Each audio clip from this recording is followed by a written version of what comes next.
अपने जीवन का आधार बना देते हैं, वही इस संसार में सच्चा सुखी है, याद रखना। क्योंकि संसार के लोग, तुम सुखी रहना भी चाहोगे तो संसार के लोग तुम्हें सुखी रहने नहीं देंगे। इसलिए सच्चा सुख कहाँ है? बोले भगवान की कथा, परमात्मा के चिंतन में, परमात्मा के नाम में ही सच्चा सुख है। तो तापत्रय विनाशाय श्री कृष्णाय वयम नुमः। वेद व्यास जी ने इस सारी बातें जानकर सबसे पहले श्री कृष्णाय वयम नुमः। देखो, वयम का मतलब होता है हम सभी। अकेले वेद व्यास जी ने बोले हम सब मिलकर प्रणाम करें, किसको? जो हमारे जीवन से समस्त पाप संतापों को मिटाते हैं, जो हमारे जीवन से समस्त कलमशों का उन्मूलन करते हैं, हमारे जीवन को सात्विक बना देते हैं, हमारे जीवन को निर्भीक बना देते हैं, हमारे जीवन को आनंददायक बना देते हैं। ऐसे आनंद स्वरूप परमात्मा को हम सभी प्रणाम करते हैं। भक्त वत्सल भगवान की। आइए चलते हैं उसी परम पुनीत स्थान में जिसे शास्त्रों में नैमिषारण्य कहा है। नैमिषारण्य के उस परम पुनीत प्रांगण में आज शौनक आदि 88,000 ऋषि एकत्रित हुए हैं। इन ऋषियों में ऐसे ऐसे ऋषि जिनके जीवन में कई बार युग परिवर्तित हो चुके हैं, कई बार इंद्र बदल चुके हैं। उसी समय एक घटना घटित हुई। 21 वर्षीय युवा संत सूत जी का पदार्पण होता है। सारे वृद्ध संत खड़े हुए और सूत जी को प्रणाम करते हैं। सूत जी को अच्छा नहीं लगा। सूत जी ने कहा कि आप मुझे प्रणाम कर रहे हैं, बिल्कुल अच्छा नहीं लग रहा, क्योंकि आप इतने वृद्ध हैं और मैं युवा संत हूं, मेरी अवस्था मात्र 21 साल की है, 21 वर्ष की है, आप मुझे प्रणाम कर रहे हैं। तो ऋषियों ने बड़ा सुंदर कहा है, हे सूत जी, शास्त्र कुछ मर्यादा देते हैं कि धन वृद्धा बल वृद्धा आयु वृद्धा तथैव च ते सर्वेऽपि ज्ञान वृद्धा किंकरा शिष्य किंकरा। धन वृद्धा, यदि कोई धन में बड़ा है तो उसे बड़ा नहीं माना जाता। धनवान तो कोई भी हो सकता है, पैसा तो किसी के पास भी अधिक हो सकता है, धन संपत्ति तो किसी के पास भी अधिक हो सकती है, पर उसका मतलब ये नहीं कि वो उसको बड़ा मान लिया जाए। बल वृद्धा, यदि कोई बल में भी बड़ा है तो उसको भी बड़ा नहीं माना जाता। बल भी किसी के अंदर अधिक हो सकता है, बलवान भी कोई अधिक हो सकता है, पर इसका मतलब ये तो नहीं कि वो वृद्ध हो गया, वो बड़ा हो गया। आयु वृद्धा तथैव च, यदि कोई अवस्था में भी वृद्ध है, यदि सर के बाल पक चुके हैं, अवस्था हमारी ज्यादा हो गई है, तो इसका मतलब ये नहीं कि उसको बड़ा मान लिया जाए। बताया ते सर्वेपि ज्ञान वृद्धा, उन सब में जो ज्ञान में बड़ा होता है, जिसके अंदर ज्ञान की अधिकता होती है, जिसके अंदर ज्ञान की बहुलता होती है, वही वास्तव में बड़ा होता है।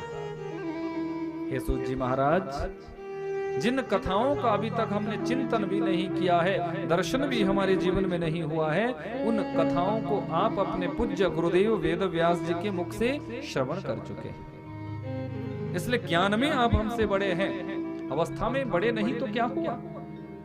अवस्था में यदि आप छोटे हैं तो इसका मतलब ये नहीं कि आप छोटे हैं, नहीं, आपके अंदर ज्ञान की अधिकता है, आपके अंदर ज्ञान की बहुलता है, परम विद्वान है आप।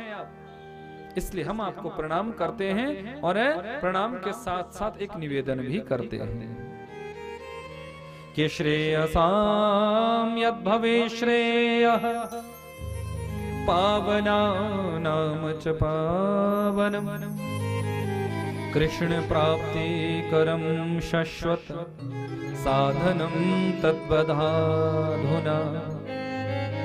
श्रेयसाम यद भवे श्रेयः, ऐसी कोई श्रेयस्कर कथा, ऐसी कोई परम पुनीत परम पावनी कथा, कोई प्रसंग हमें सुनाइए जिससे हमारे जीवन में गोविंद की प्राप्ति हो जाए। कृष्ण प्राप्ति करम शाश्वत साधनम तत्पदाधुना। गोविंद का दर्शन हमारे जीवन में हो जाए, गोविंद की भक्ति अवतरित हमारे जीवन में हो जाए, ऐसी कोई कथा, ऐसा कोई चिंतन, ऐसी कोई व्यवस्था आप हमारे जीवन में करो। सूताख्या ही कथा सारम मम कर्ण रसायनम।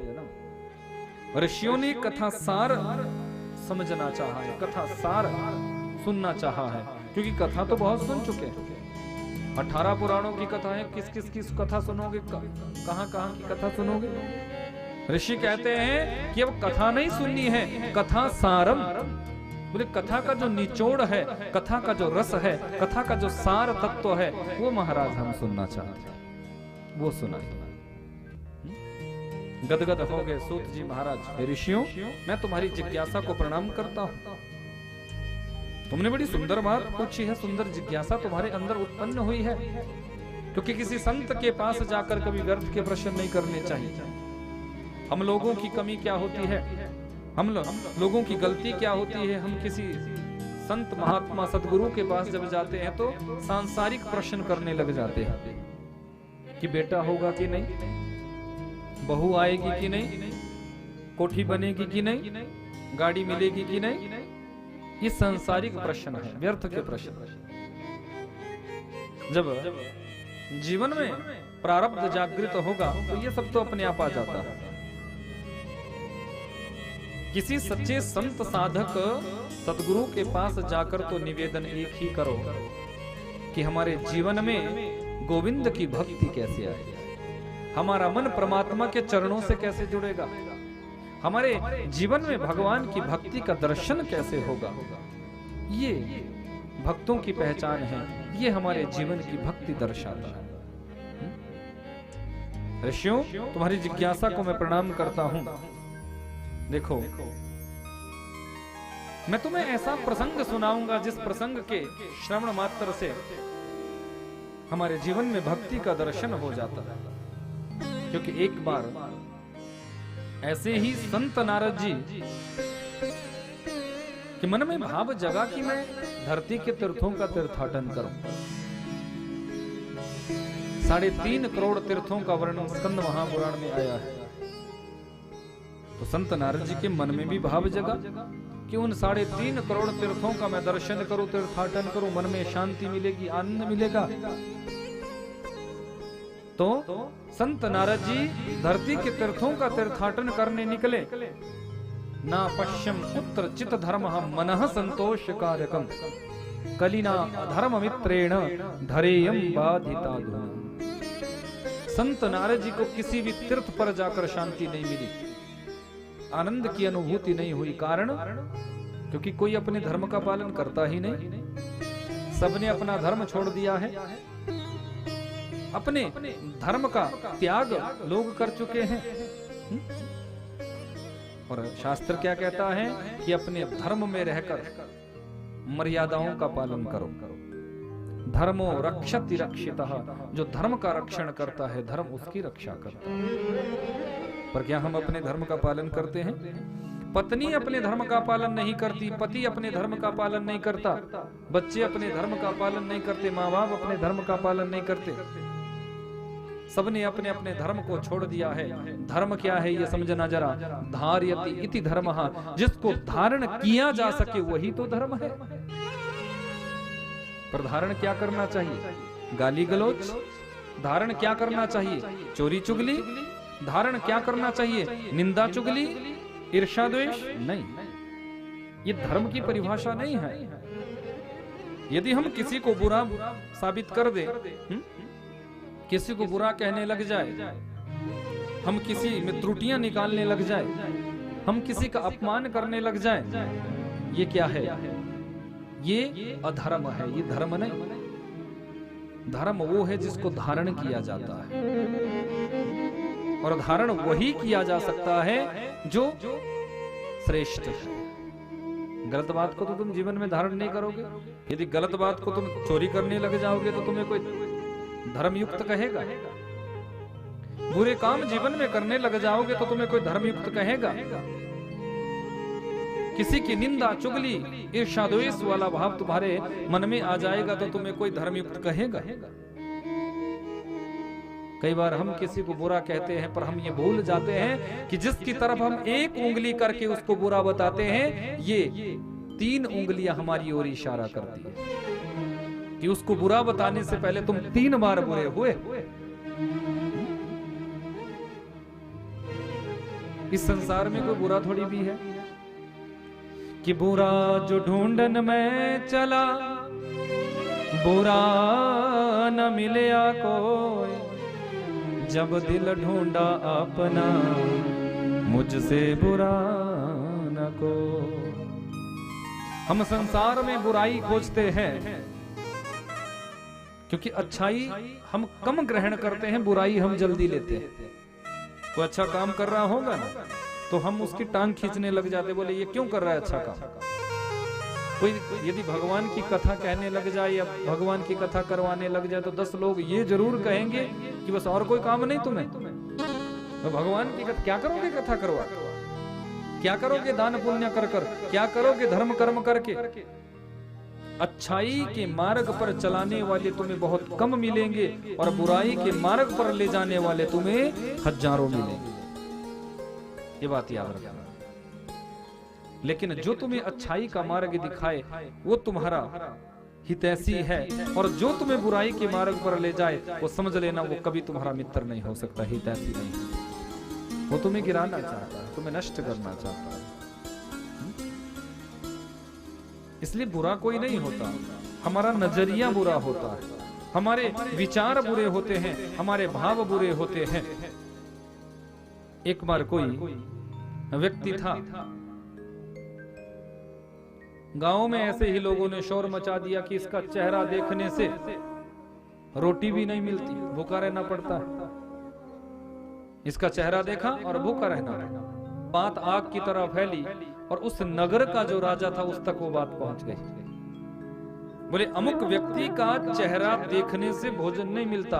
राजा ने सोचा कि मेरे राज्य में यदि ऐसा व्यक्ति है तो उस व्यक्ति को तो फिर देखना चाहिए।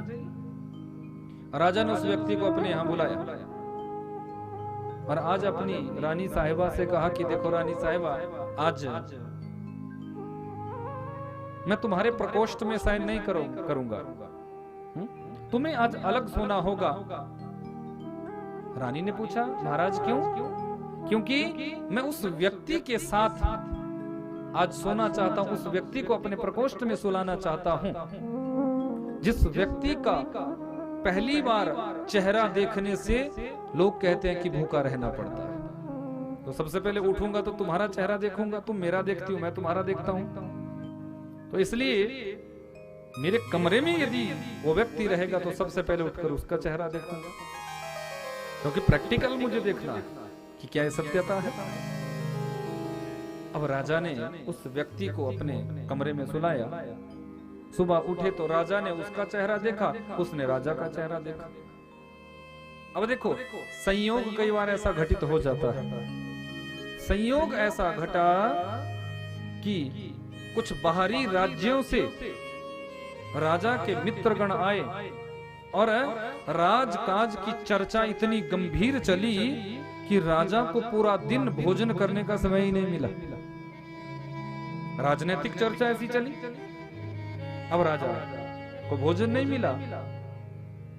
तो शाम को रानी ने पूछा कि महाराज आपने उस व्यक्ति का चेहरा देखा था, कहते हैं कि उस व्यक्ति का चेहरा देखने से भोजन नहीं मिलता, क्या वो सत्य हुआ?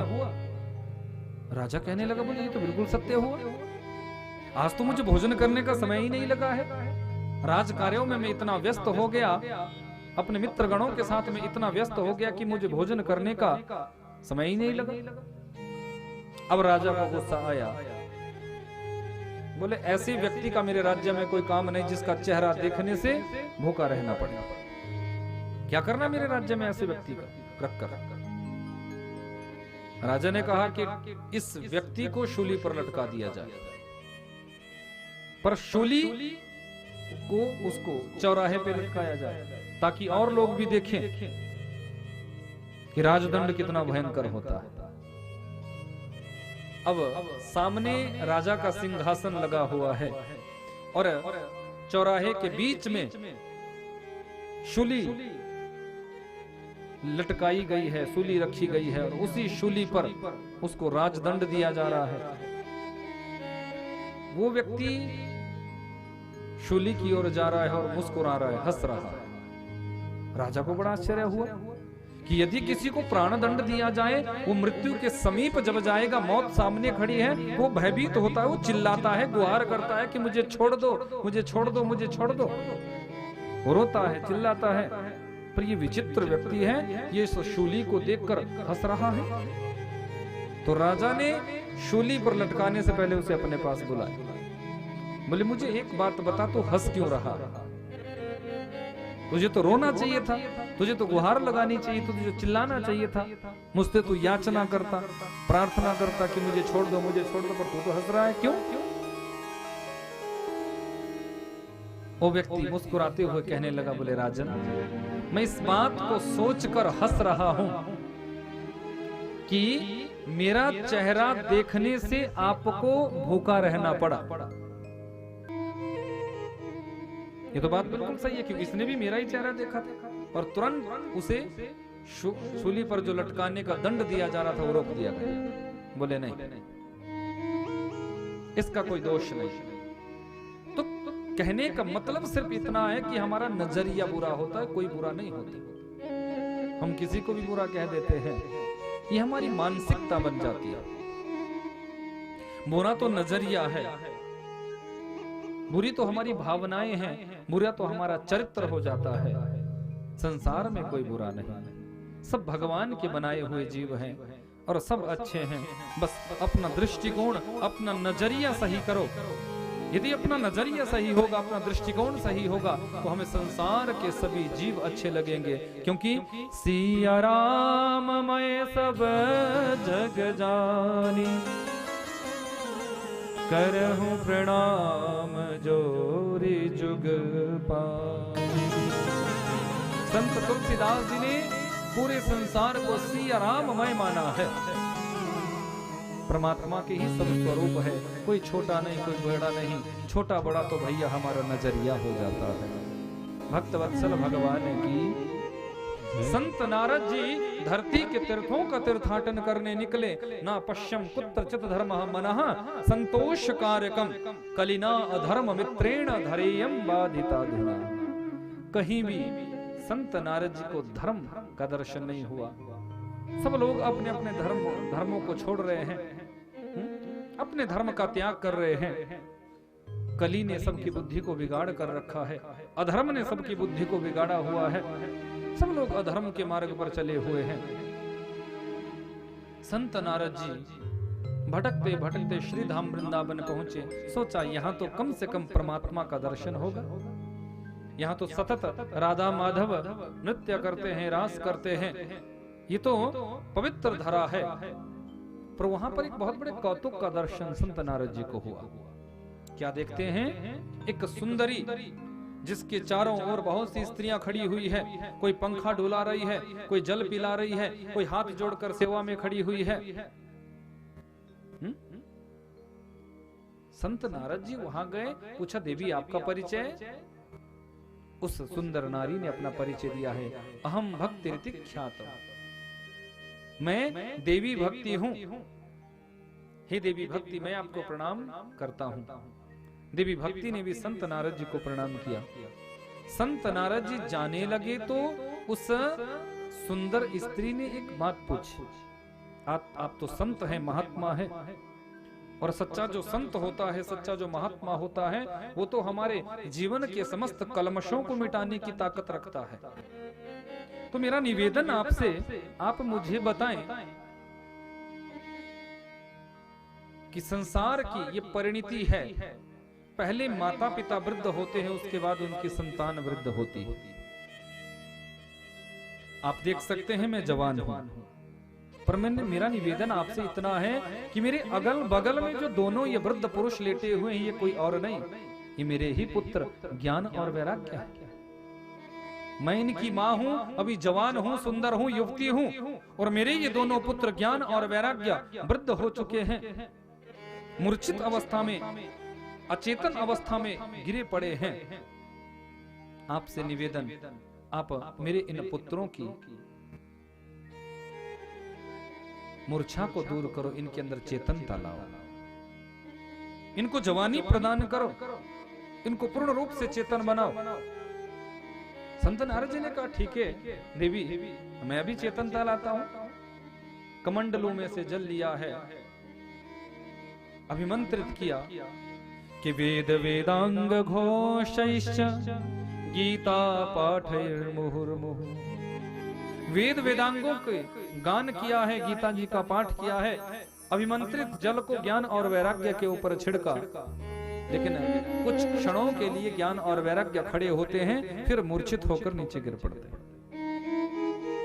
संत नारद जी बड़े परेशान, बोले जितना मैं जानता था सब कुछ मैंने प्रयोग कर लिया, फिर इनकी मूर्छा तो टूट ही नहीं रही है, इनकी मूर्छा तो जा ही नहीं रही है, अब क्या किया जाए। उसी समय आकाशवाणी हुई, क्योंकि जब किसी संत को कोई कष्ट होता है तो फिर भगवान भी कष्ट में आते हैं, भगवान को भी चिंता होती है। भगवान ने आकाशवाणी कराई है कि सत्कर्म सूचको नूनम ज्ञान यज्ञ स्मृतो बुधै श्रीमद् भागवतालाप सतुगीतः शुकादेवी। हे संत नारद जी, यदि आप चाहते हैं ज्ञान और वैराग्य के बुढ़ापे को दूर करने के लिए तो सत्कर्म करो, सत्कर्म करो, सत्कर्म करो। संत नारद जी विचार करते हैं कि आकाशवाणी ने किस सत्कर्म के बारे में कहा, कौन सा वो सत्कर्म है जो मुझे करना चाहिए। भक्ति देवी से कहने लगे, देवी आप कहीं जाना मत, यही मेरी प्रतीक्षा करना, मैं अवश्य लौट कर आऊंगा, आपके पुत्रों की मूर्छा को दूर करूंगा, इनकी वृद्धावस्था के आवरण को हटाऊंगा। संत नारद जी यहाँ से सीधे बद्री विशाल धाम आए हैं। बड़ी शीघ्रता से जा रहे थे तो सनत कुमारों ने प्रश्न किया है कि कथम ब्रह्मण दीन मुखः कुतश्चिन्तातुरो भव त्वरितं गम्यते कुत्र कुतश्चागमनं तव। हे महात्मन, कहाँ जा रहे हो, कहाँ से आ रहे हो? संत की चाल तो हाथी की तरह होनी चाहिए, आप इतनी शीघ्रता क्यों दिखा रहे हैं? कौन सी चिंता आपके मन में प्रकट हो गई है? क्या परेशानी तुम्हारे जीवन में आ गई है? संत नारद जी कहने लगे, हे सनत कुमारों, कि अहम तो पृथ्वीं यातो ज्ञात्वा सर्वोत्तमामिति पुष्करं च प्रयागं च काशीं गोदावरीं तथा। मैं धरती के तीर्थों को श्रेष्ठ समझकर तीर्थाटन करने निकला, पर महाराज कहीं भी मुझे शांति नहीं मिली, कहीं भी मुझे प्रेम नहीं दिखा, कहीं भी मुझे धर्म का दर्शन नहीं हुआ। फिर मैं भटकते भटकते श्रीधाम वृंदावन पहुंचा, वहां मैंने देवी भक्ति को कष्ट में देखा। देवी भक्ति के दोनों पुत्रों को मैंने मूर्छित देखा, उनकी मूर्छा को मैंने तोड़ना चाहा, पर मैं इसमें सफल नहीं हुआ, मुझे सफलता नहीं मिली। आकाशवाणी ने मुझे सत्कर्म के बारे में कहा, तो वो कौन सा सत्कर्म मुझे बताया गया, मेरी समझ में नहीं आया। आप तो श्रेष्ठ संत हैं, आप बताएं कि आकाशवाणी ने किस सत्कर्म के बारे में कहा। संत नारद जी को जब चिंतित देखा तो सनत कुमारों ने कहा, नारद जी कि श्रीमद् भागवतालाप सतुगीतः शुकादेवी। हे नारद जी, श्रीमद् भागवत की कथा ही सबसे बड़ा सत्कर्म है।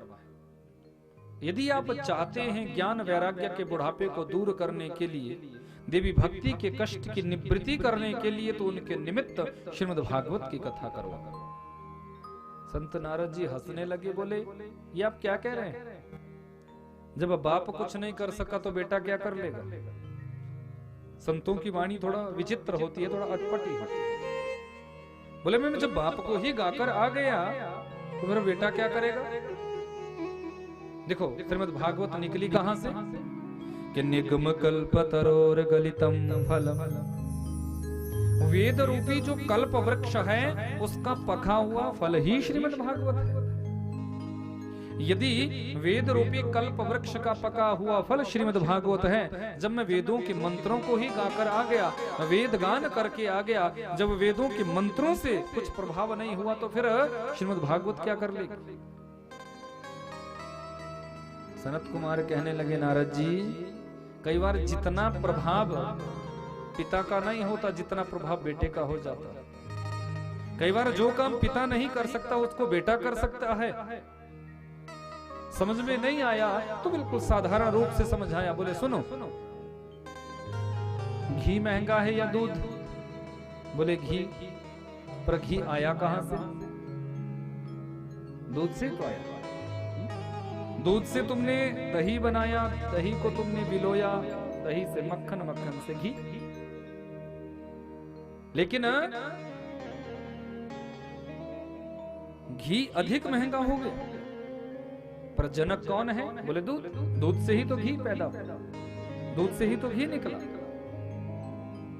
ठीक इसी प्रकार वेद जो है वो कलिष्ठ है। वेदों के मंत्र यदि सुनाए जाए तो सुनने में अच्छे तो लगेंगे, पर समझ में तो कुछ आएगा नहीं। पर वेदों का जो सार है, वेदों को जो सार तत्व है, जो निचोड़ है, वो श्रीमद् भागवत की कथा है। वेद मंत्रों से आनंद तो होगा, पर समझ में कुछ आएगा नहीं। पर भागवत की कथा तो आनंद भी देती है, और भागवत की कथा हमारी समझ में भी आ जाती है। इसलिए जो चीज समझ में ही नहीं आएगी उसको सुनाने से क्या लाभ? सुनाने का तो तब लाभ है कि जो सुनाया जा रहा है वो समझ में आए। अब देखो, मैं सुनाऊं और आपको समझ में ना आए तो मेरे सुनाने का कोई मतलब है नहीं ना। मैं जब सुनाऊंगा, आप यदि श्रद्धा से सुनेंगे, सच्चे श्रोता बनकर सुनेंगे, तो आपके हृदय में वो उतरेगा, आपकी समझ में वो आएगा। तो सनत कुमारों ने कहा, हे संत नारद जी, वेद जो नहीं कर सकते उसको श्रीमद् भागवत कर सकती है। आप यदि चाहते हैं ज्ञान वैराग्य के बुढ़ापे को दूर करने के लिए, भक्ति देवी के कष्ट की निवृत्ति करने के लिए, तो श्रीमद् भागवत की कथा करो, क्योंकि श्रीमद् भागवत की कथा समस्त कलमशों को नष्ट करने वाली है, जन्म जन्मांतरों के पापों का क्षय करने वाली है। निवेदन किया संत नारद जी ने कि आपसे बड़ा वक्ता कोई हो नहीं सकता, आप चारों भाई परम वक्ता है, आप ही इस श्रेष्ठ पुण्य कर्म को करें। तो सनत कुमारों ने कहा, चलो ठीक है, हम आपके भाव को ग्रहण करते हैं, पर सुनो, हम थोड़ा नीचे उतरेंगे और थोड़ा भक्ति देवी और ज्ञान वैराग्य को आप अपने साथ लेकर आओ। और श्रीधाम वृंदावन से भक्ति ज्ञान वैराग्य संत नारद जी चले हैं, और वद्री विशाल धाम से सनत कुमार, सनक सनंदन सनातन सनत कुमार नीचे उतरे हैं। हरिद्वार केंद्र है, जितनी दूरी हरिद्वार से वृंदावन की है, ठीक उतनी ही दूरी वद्री विशाल की। गंगा जी का पावन तट, वहीं पर व्यास मंच लगाया गया, पर जिसकी मति पर अज्ञानता की धुंध चढ़ी हुई हो, क्या वो संत के दिए हुए प्रसाद को पा सकती है? हंसने लगी। देखो मेरे पतिदेव कितने सीधे हैं, कितने भोले हैं, जैसा किसी ने बहका दिया वैसे बहक गए। अरे फल खाने से भी कभी बेटा होता है?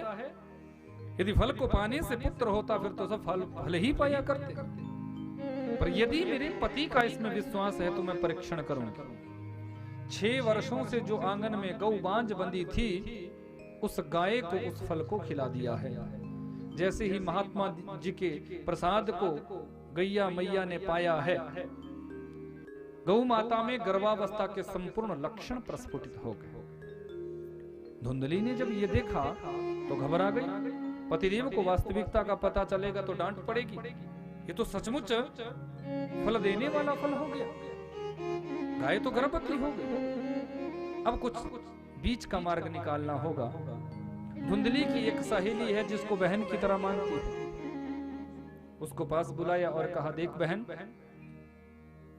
मेरे यहाँ खाने के लिए कोई नहीं है, पर खिलाने की अनंत संपत्ति है। खाने वाला बारिश कोई नहीं, और आपके यहाँ खाने वालों की लाइन लगी हुई है, पर खिलाने के लिए कुछ व्यवस्था नहीं।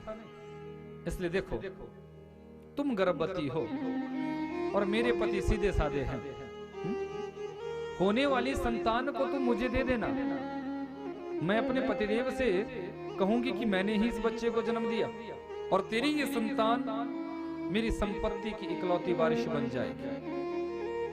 धुंधली की उस सखी ने इस बात को स्वीकार किया, क्योंकि पहले ऐसा होता था, पहले बच्चे भी कई होते थे, 10-20 बच्चे पैदा होते थे तो एक आध लोग भी दे भी देते थे रिश्तेदारी में, चाहे अपने किसी प्रियजन को।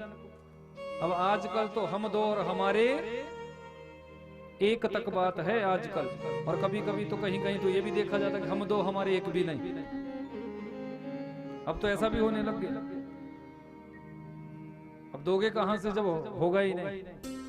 पर उस जमाने में कई कई बच्चे होते तो एक आध दे भी देते थे। तो धुंधली की उस सखी ने कहा ठीक है, मैं होने वाली संतान आपको दे दूं। सोचा कम से कम मेरी एक संतान तो धनवान बन जाएगी। 6 महीने पहले से ही रहना शुरू कर दिया। ठीक 9 महीने बाद जिस गाय को संत के द्वारा दिए गए फल को दिया था, उस गाय ने एक बच्चे को जन्म दिया जिसका संपूर्ण शरीर मानव की तरह है, उसके कान गाय की तरह है। आत्मदेव ने नामकरण किया है गोकर्ण, गौ सदृश कर्ण यस्य सह गोकर्ण। गाय की तरह जिसके कान है वो गोकर्ण है।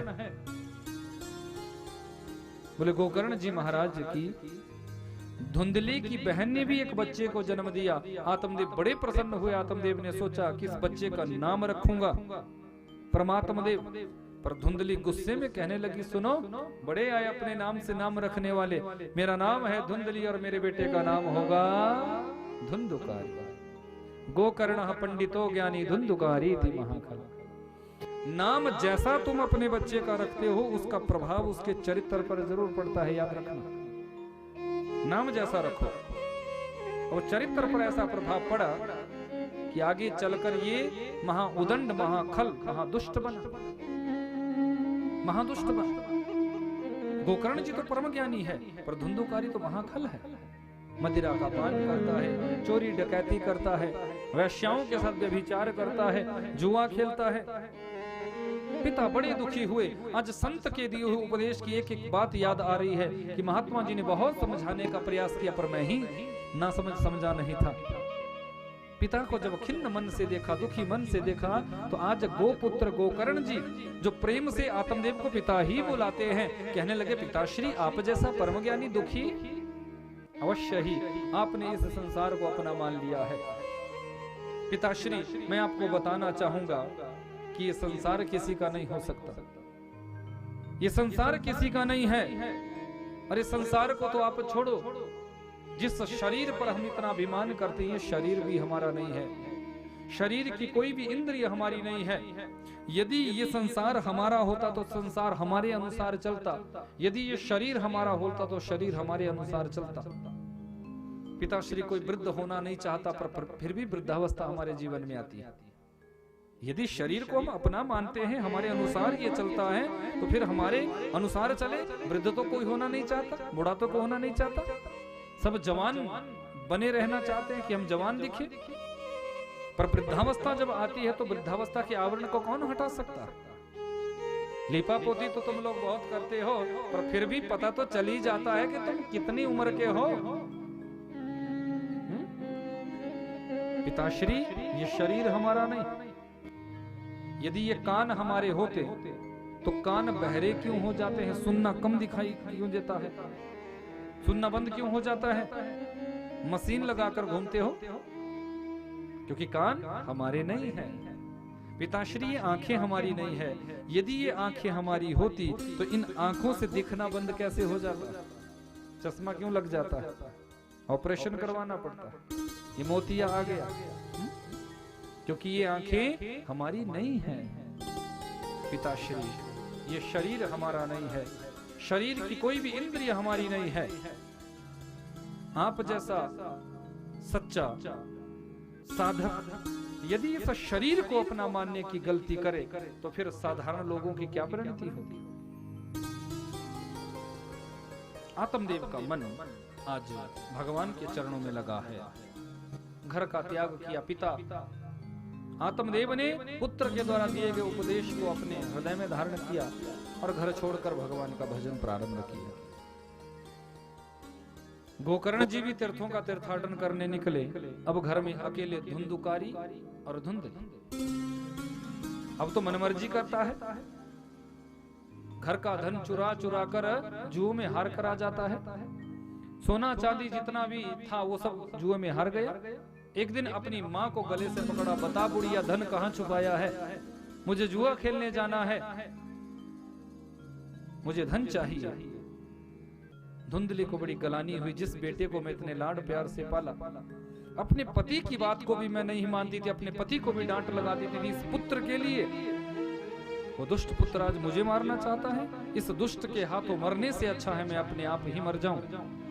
गलानी वश रात्रि में उठी है, गांव के बाहर एक सूखा कुआं, जिस सूखे कुएं में कूद कर इसने अपने प्राणों का त्याग किया। अब अकेला धुंधुकारी 5-5 वैश्याओं को पिता के मंदिर जैसे घर को दूषित करने के लिए ले आया है। वैश्याओं का रमण करता है, चोरी करता है, व्यभिचार करता है, मदिरा का पान करता है। वैश्याएं तो धन की भूखी होती है। एक दिन धुंधुकारी को मारना चाहा, बिस्तर से बांधा, मदिरा का पान कराया, गला घोंट कर मारना चाहा। जब मरा नहीं तो अग्नि के जलते हुए अंगार इसके मुंह में ठूसे हैं, जबरदस्ती मारने का प्रयास किया। मौत आई नहीं थी पर जबरदस्ती मारा, काम अच्छा किया नहीं था इसलिए महाप्रेत बना। गोकर्ण जी को सूचना मिली तीर्थों पर, तो गया जी में जाकर पिंडदान किया। समय व्यतीत हुआ। कुछ वर्षों के बाद गोकर्ण जी अपने पिता के गांव का दर्शन करने आए। तो जैसे ही गांव में प्रवेश किया है, रात्रि का समय, पूरा संसार सो रहा है, गांव वाले सो रहे हैं, पर गोकर्ण जी जाग रहे हैं। या निशा सर्वभूतानि तस्याम जागृति संयम। जब ये संसार सोता है तो संत जागता है। घनघोर अंधकार है, प्रवेश किया पिता के मंदिर जैसे घर में, पर आज तो वो दूषित बन चुका है। वो मंदिर जैसा घर अपवित्र हो चुका है। कहीं मदिरा की बोतलें गिरी हुई है, कहीं हड्डियां बिखरी हुई है, खंडहर बन चुका है। उसी समय एक घटना घटी, सामने एक हाथी सामने खड़ा हो गया। देखते ही देखते वही हाथी घोड़ा बन गया, वही घोड़ा बैल बन गया, वही बैल बकरा बन गया। गोकर्ण जी समझ गए ये कोई महाप्रेत है और मुझे डरा रहा है, मुझे भयभीत कर रहा है। कहा, हे महाप्रेत तुम कौन हो, अपने वास्तविक रूप में आओ, मुझे क्यों डराना चाहते हो? तो ये महाप्रेत दोनों हाथ जोड़कर सामने खड़ा हुआ कि अहम भ्राता त्वदीयोऽस्मि धुंधुकारीति नामतः स्वकीयेनैव दोषेण गम्यत्वं नाशितं मया। भैया मैं कोई और नहीं, मैं तो आपका भाई धुंधुकारी हूँ। मैं आपका छोटा भाई धुंधुकारी महाप्रेत बना हूँ। गोकर्ण जी कहने लगे, धुंधुकारी तुम प्रेत कैसे हो सकते हो? क्योंकि तुम्हारे मरने की सूचना जब मुझे मिली थी तो मैंने गया जी में जाकर तुम्हारा पिंडदान कर दिया था, और जिसके निमित्त पिंडदान हो जाता है उसकी तो फिर मुक्ति हो जाती है। तुम महाप्रेत कैसे हो सकते हो? अब देखो ये धुंधुकारी अपने मुख से कह रहा है भैया कि गया श्राद्ध शते नापि मुक्तिरमे न भविष्यति। एक बार तो क्या, गया जी में 100 बार भी मेरे निमित्त यदि आप पिंडदान करोगे तो भी मेरी मुक्ति नहीं हो सकती, क्योंकि मैंने बुरे काम इतने किए हैं, मेरा दुष्चरित्र रहा है, मैंने अपने जीवन में निकृष्ट से निकृष्ट कर्म किया है। दुनिया में ऐसा कोई पाप नहीं था जिसको मैंने नहीं किया। मैं तो महाप्रेत बना हूं। पर जिसका भाई इतना ज्ञानी हो उसका भाई प्रेत बनकर रह जाए, ये अच्छी बात नहीं। भैया मुझे बहुत कष्ट इस योनि में हो रहा है, इस प्रेत योनि में बड़ी यातनाएं मुझे भोगनी पड़ रही है, बड़ी वेदना हो रही है, बड़ा कष्ट हो रहा है, एक एक पल मुझसे व्यतीत नहीं किया जा रहा। आपसे निवेदन है कि आप कुछ ऐसा करें जिससे मुझे इस प्रेत योनि से मुक्ति मिल जाए। गोकर्ण जी ने कहा, भैया चिंता मत करो, तुम्हारी मुक्ति अवश्य करूंगा। भुवन भास्कर सूर्यदेव को प्रणाम किया और निवेदन किया, मेरे भाई की मुक्ति कैसे होगी? हे सूर्यदेव, मेरे भाई की मुक्ति का सहज उपाय बताओ। उसी समय सूर्यदेव ने कहा, सुनो कि श्रीमद् भागवतान् मुक्ति सप्ताह वाचनम कुरु। यदि आप अपने प्रेत बने हुए भाई की मुक्ति चाहते हो तो इनके निमित्त श्रीमद् भागवत की कथा करो। 7 दिन ये कथा चले, सप्ताह वाचनम कुरु। श्रीमद् भागवत की कथा अपने भाई की मुक्ति के लिए करवाओ, अवश्य ही भागवत की पूर्णता पर तुम्हारे प्रेत बने हुए भाई की मुक्ति हो जाएगी। गोकर्ण जी को मार्ग मिल गया, व्यास मंच लगाया। व्यास मंच पर आज अपने आप आसीन हुए हैं, सारे गांव वालों को भी बिठाया और सामने एक आसन बिछाया। आओ भैया धुंधुकारी, इस आसन पर बैठकर तुम भगवान की कथा सुनो। कथा चली, पर हवा जब यहाँ से चलती है तो ये प्रेत उड़कर वहां पहुंच जाता है, हवा जब इस तरफ से चलती है तो ये प्रेत उड़कर वहां पहुंच जाता है। क्योंकि प्रेतों का अपना कोई शरीर नहीं होता, अपनी कोई शक्ति नहीं होती। हवा से, हवा के प्रभाव से ही प्रेत चलते हैं, हवा के प्रभाव से। अब कथा का नियम है कि एक आसन पर बैठकर कथा को सुना जाए। बार बार यदि आसन बदलोगे तो कथा की पूर्ण भाव आपको नहीं मिल सकता, कथा का पूरा प्रभाव हमारे जीवन में नहीं आ सकता, पूर्ण फल हमें नहीं मिल सकता। पर ये तो आसन बदल इसका आसन तो बदल रहा है। फिर एक व्यवस्था बनाई गई, दक्षिण दिशा में 7 ग्रंथियों वाला बांस गाड़ा गया, जिस बांस के पोल में धुंधुकारी को बिठाया गया। धुंधुकारी भैया इस बांस के पोल में बैठ जाओ और हवा का प्रभाव तुम्हें प्रभावित नहीं करेगा और तुम यहाँ बैठकर कथा को सुनो। पहले दिन की कथा पूरी हुई, पहली ग्रंथि का भेदन। दूसरे दिन की कथा पूरी हुई, दूसरी ग्रंथि का भेदन। तीसरे दिन की कथा पूरी हुई, तीसरी ग्रंथि का भेदन। चौथे, पांचवें, छठे, 7वें दिन की कथा जैसे ही पूरी हुई, 7 ग्रंथियों का भेदन हुआ है। और इस बांस के पोल में जो धुंधुकारी बैठा था ये एक दिव्य देही में परिणित हो गया और बैकुंठ लोक से दिव्य विमान नीचे उतरा है, जिस विमान में भगवान के पार्षद हैं। और धुंधुकारी को पकड़कर इन्होंने विमान में विमानारूढ़ कराया। विमान जैसे ही जाने लगा, गोकर्ण जी ने प्रश्न किया, भैया आप ये क्या कर रहे हैं? कि अत्रैव वहवाशन्ति श्रोतारो मम निर्मलः आनीतानि विमानानि न तेषां युगपत्कुतः। यहाँ तो बहुत से श्रोता थे, सारे गांव वालों ने कथा को सुना, पर विमान तो मेरे भाई के लिए ही आया, ऐसा क्यों? सबने कथा सुनी तो सबके लिए विमान आना चाहिए था, पर विमान तो एक ही आया। तो गोकर्ण जी ने कहा, और अब देखो भगवान के पार्षद बता रहे, बिल्कुल ठीक कहा गोकर्ण जी आपने, विमान सबके लिए आना चाहिए था। कथा सबने सुनी पर आया नहीं। क्यों नहीं आया?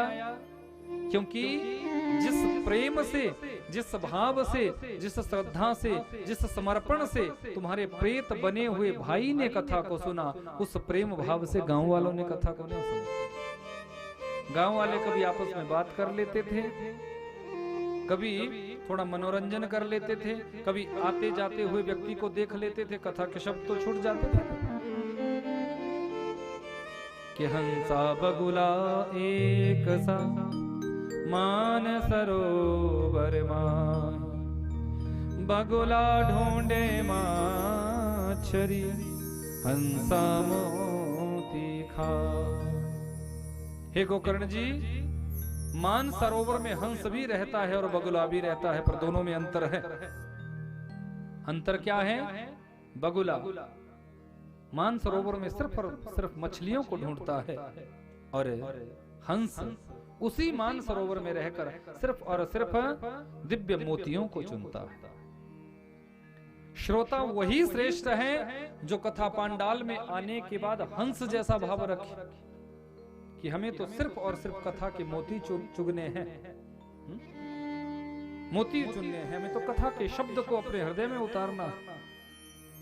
बाहर की बात को हमें ग्रहण नहीं करना, फालतू की बात को हमें ग्रहण नहीं करना, भगवान की कथा को हमने अपने हृदय में उतारना है। तब हमारे जीवन में कथा प्रभावित होती है, तब ये कथा हमारे जीवन में प्रभाव दिखाती है। अब गांव वालों को दोबारा कथा सुनाई गई, सबने बड़े प्रेम से अब कथा को सुना और ठीक 7वें दिन दिव्य विमान नीचे उतरे हैं और विमानारूढ़ होकर सारे गांव वाले यहाँ से सीधे वैकुंठ धाम चले जाते हैं। मेरे भक्त वत्सल भगवान की जय। ऐसी भगवान की ये कथा बड़े से बड़े प्रेत की भी मुक्ति कराती है। यही कथा सुना रहे थे सनक सनंदन सनातन सनत कुमार भक्ति ज्ञान वैराग्य और संत नारद जी को। जैसे यही कथा की पूर्णता हुई, भक्ति देवी के दोनों पुत्र ज्ञान और वैराग्य चेतनता में आ गए, दोनों झूमने लगे, दोनों नाचने लगे, जवान हो गए। जब भक्ति देवी ने अपने पुत्रों को जवान होते हुए देखा तो भक्ति भी बड़ी प्रसन्न हो गई, भक्ति भी नाचने लग गई, भक्ति भी झूमने लग गई कि प्रहलाद स्थालधारी तरलतया गतितया चौद्धव कंस्यधारी वीणाधारी सुर ऋषि राजकर्तार्जुनो भू इंद्रो वादि मृदंगम जय जय शुकरा कीर्तने ते कुमारा यत्राग्रे भाववक्ता सरसर चनया व्यासपुत्रो बभूव। ऐसा सुंदर सत्संग प्रारंभ हुआ है, कीर्तन प्रारंभ हुआ है कि समस्त देवी देवता नृत्य करने लगे हैं। भोलेनाथ से भी रहा नहीं गया, भोलेनाथ भी आकर झूमने लगे हैं। प्रहलाद जी ताली बजाने लगे हैं, उद्धव जी कांसा बजाने लगे हैं।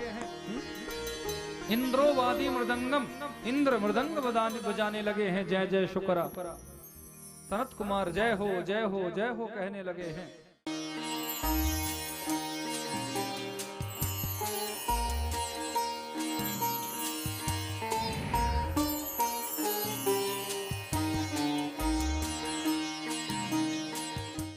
स्वामी विवेकानंद सुभारती